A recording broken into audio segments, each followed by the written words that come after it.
So Tom Aspinall just gave a great interview with Good Guys Bad Guys earlier today, Chael Sonnen in DC, and he basically kind of announces John's retirement for him. And in typical Tom Aspinall asshole fashion, John Jones' words, this is what he had to say. I want to fight everybody and I want to fight as much as possible, get some excitement back in this division. And let's not talk about John Jones anymore, man. All the best. The guy's living his best life. Full. Exactly, man. John's living his best life.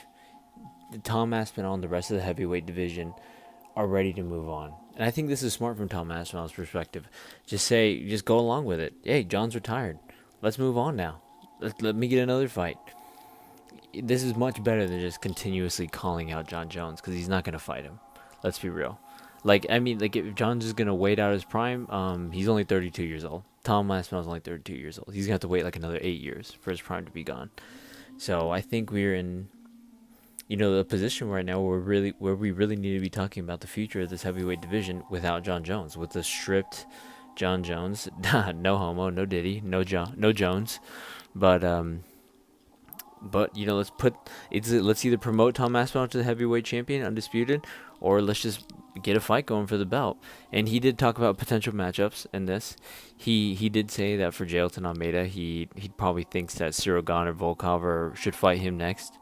But whoever the UFC decides to match up Jailton Almeida with, which is probably going to be Volkov, truthfully, unfortunately, because of that BS, that absolutely BS robbery Volkov received, it'll probably be Volkov Almeida, and then Cyril Gane versus him versus Tom Aspinall, and in Cyril Gane's third title shot, his third. Yeah, I mean, freaking Tom hasn't even had one. He's the interim champion. He hasn't even had one. Cyril Gane's about to have his third, potentially. And that's honestly bullshit in it of itself. But he's just speaking like someone who wants to move on. I completely agree with him. DC and Chael seem to agree with him. And you could say, oh, those are former opponents of John's, guys that got their asses beat by John. And it's partly true, but it's also like these guys work for the UFC. They want the UFC to be good. They know what the sport looks like when it's at its peak. They want it to be there. They're gonna make money. Tom's gonna make money. The sport's gonna be exciting.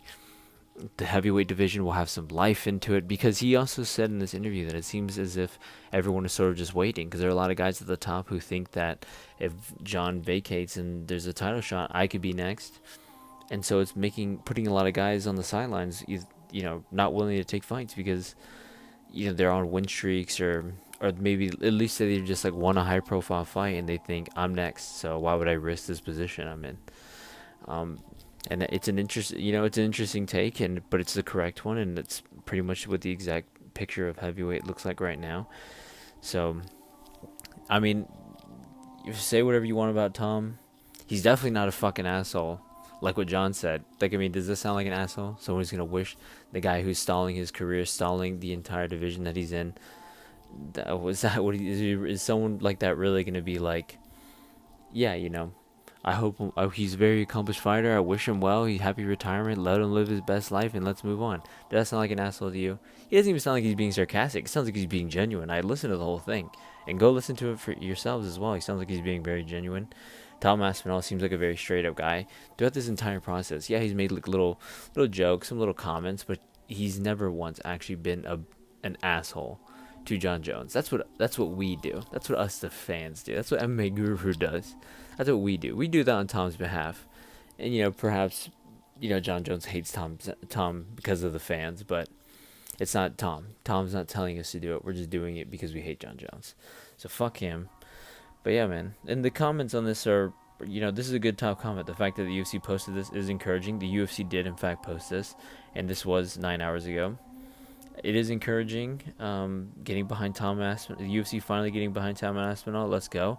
Now I think they're trying to build some hype. He did also say in this interview that he has a date.